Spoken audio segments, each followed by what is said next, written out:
நாகராஜ் தம்பி அவர்கள் தன்னோட உரையாற்றுவார்.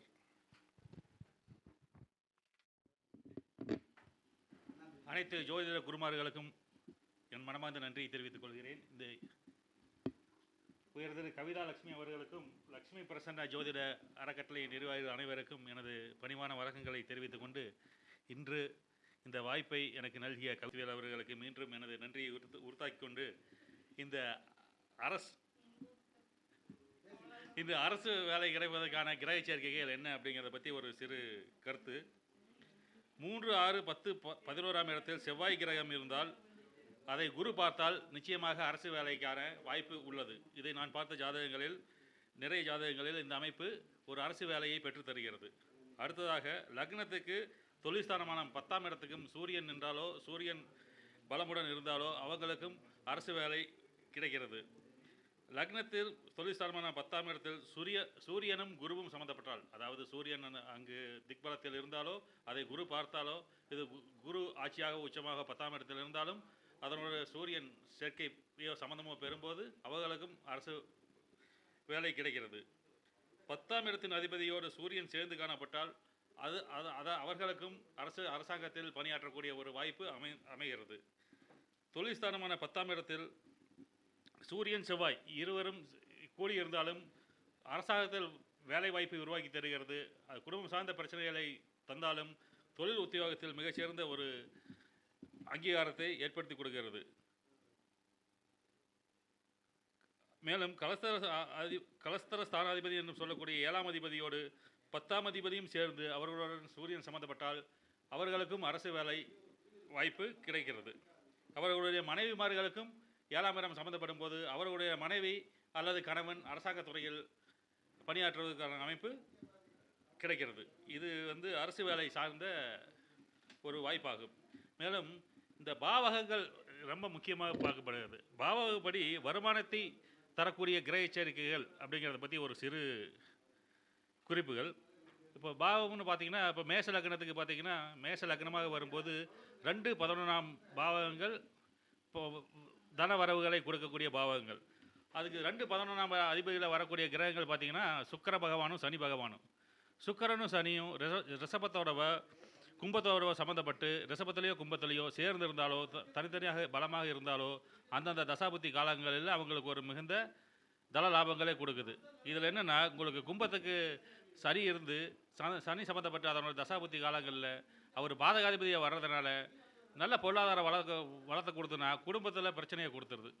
குடும்ப சம்பந்தமான உறவுகளில் ஒரு பாதிப்புகளை கொடுத்தாலும் தன சேர்க்கைக்கு இது ஒரு சிறந்த கிரக சேர்க்கையாகவே பார்க்கப்படுகிறது. இந்த சுக்கிரனும் சனியும் சேர்ந்து எந்த பாவத்தில் இருந்தாலும் அவங்களுக்கு அந்த மேச லக்னக்காரங்களுக்கு நல்ல தனவரவை கொடுக்குது. அடுத்து பார்த்திங்கன்னா ரிஷப லக்னத்துக்கு ரிஷப லக்னத்துக்கு தனத்தை கொடுக்குற கிரகங்களாக புத பகவானும் குரு பகவானும் வர்றாங்க. இந்த புதனும் குருவும் மீனத்திலேயோ மிதுனத்திலேயோ இருந்தாங்கன்னா ஒன்று சேர்ந்து இருந்தாலோ இல்லை தனித்தனியாக இருந்தாலோ இதனுடைய புதன் குரு தசாபுத்தி காலங்களில் அவங்களுக்கு ஒரு சிறந்த தனவரவை கொடுக்குதுங்க.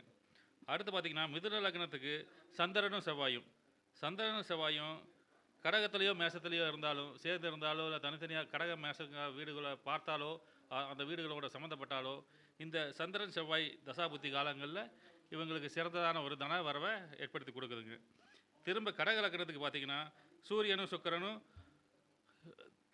தன லாபாதிபதியாக வர்றாங்க. இந்த சூரியனும் சுக்கிரனும் ரிஷபம் சிம்ம வீடுகளோடு சம்மந்தப்படும் போது இவங்களுக்கு சிறந்த ஒரு பொருளாதார வரவுகளை அந்தந்த தசாபுத்தி காலங்களில் கொடுக்குறாங்க. சிம்ம லக்னத்துக்கு மட்டும் பார்த்திங்கன்னா தன லாபாதிபதியாக புதன் கிரகம் ஒருவரே வருவார். இவர் கன்னி மிதுனம் இந்த வீடுகளோடு சம்மந்தப்படும் போது புததசை நடந்ததுன்னா அவங்களுக்கு சிறப்பான ஒரு பொருளாதார முன்னேற்றத்தை கொடுக்குறாரு. அடுத்து பார்த்திங்கன்னா கன்னி லக்னக்காரங்களுக்கு சுக்கிரனும் சந்திரனும் தன லாபாதிபதியாக வர்றாங்க. இவங்க துலாம் கடகம் வீடுகளோடு சம்மந்தப்பட்டு தசாபுத்தி காலங்களில் மிகச்சிறந்த ஒரு தன யோகங்களை கொடுக்குறாங்க.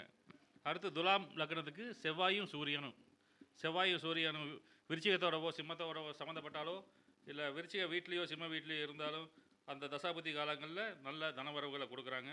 அடுத்து விருச்சிக லக்னக்காரர்கள் பார்த்திங்கன்னா குரு பகவானும் புதன் பகவானும் தன லாபாதியாக வர்றாங்க. இவங்க தனுசு கன்னி வீடுகளோடு சம்மந்தப்படும் போது மிகச்சிறந்த தன லாபங்களை கொடுக்குறாங்க. அடுத்து தனுசு லக்னக்காரங்களுக்கு சனியும் சுக்கிரனும் தன லாபாதிகளாக வர்றாங்க. இவங்க மகரம் துலாம் அப்படிங்கிற சனியோட வீட்டில் இருந்தாலோ இல்லை சனியோட வீடுகளை பார்த்தாலோ இவங்களுக்கு ஒரு மிகச்சிறந்த தனயோகங்களை சனியும் சுக்கிரனும் கொடுக்குறாங்க.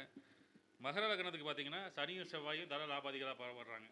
சனியும் செவ்வாய் சேர்க்கை குடும்ப ரீதியான பிரச்சனைகளை கொடுத்தாலும், ஏன்னா செவ்வாய் மகரத்துக்கு பாதுகாதியாக வர்றாருங்க, ஆனால் பொருளாதார ரீதியாக இவங்களுக்கு சிறப்பான ஒரு முன்னேற்றத்தை கொடுக்கவே செய்கிறாங்க.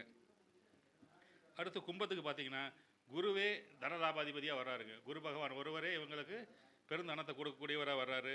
அவர் மேலும் மீனம் தனுசு இதோடு சம்மந்தப்பட்டாங்கன்னா மிகப்பெரிய ஒரு பொருளாதார வாழ்க்கையை கொடுத்துட்டு போயிடுறாருங்க. அடுத்து மீன லக்னத்துக்கு பார்த்தீங்கன்னா செவ்வாய் சனி வந்து பார்த்திங்கன்னா மேஷம் மகரம் இந்த வீடுகளோட சம்மந்தப்பட்டு இருக்கும்போது பார்த்திங்கன்னா நல்ல தன லாபங்களை கொடுக்குறாருங்க. இந்த வாய்ப்பை கொடுத்த லக்ஷ்மி பிரசன்னா ஜோதிட அறக்கட்டளைக்கு எனது நன்றியை தெரிவித்துக் கொள்கிறேன். நன்றி, வணக்கம்.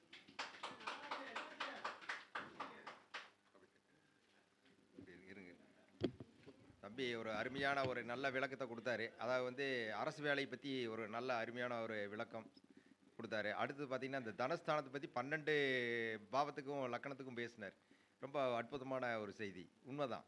அதில் பார்த்தீங்க அப்படின்னா அந்த கும்பத்துக்கு அவர் சொல்லும்போது சொன்னார், இந்த மாதிரி கும்பத்தில் வந்து 2ஆம் அதிபதியும் 11ஆம் அதிபதியும் வந்து குருவே வருவார் அப்படின்னு. ஆனால் அந்த கும்பத்துக்கு மட்டும் ஒரு பியூட்டி இருக்கும். என்னென்னு கேட்டால் கும்ப லக்கணத்திலேயே வந்து குரு நின்ட்டார்னு வச்சுங்களேன், திக்பலம் பெற்றுரும். திக்பலம் பெற்று அது பார்த்தீங்கன்னா 1, 2, 11 எல்லாம் வேலை செய்ய ஆரம்பிச்சிடும். ரொம்ப கொட்டிடும் பயங்கரமாக. அது ஏதோ ஒரு விதத்தில் வந்து உங்களுக்கு வந்து அந்த இதை கொடுக்கும். உயிர் பாவத்தில் கொடுத்தாலும் சரி, பொருளை கொடுத்தாலும் ரொம்ப அற்புதமான பலனை கொடுக்கும். அருமையான பேச்சு, வாழ்த்துக்கள். அதாவது இப்போ மரியாதை செய்யப்படுகிறது.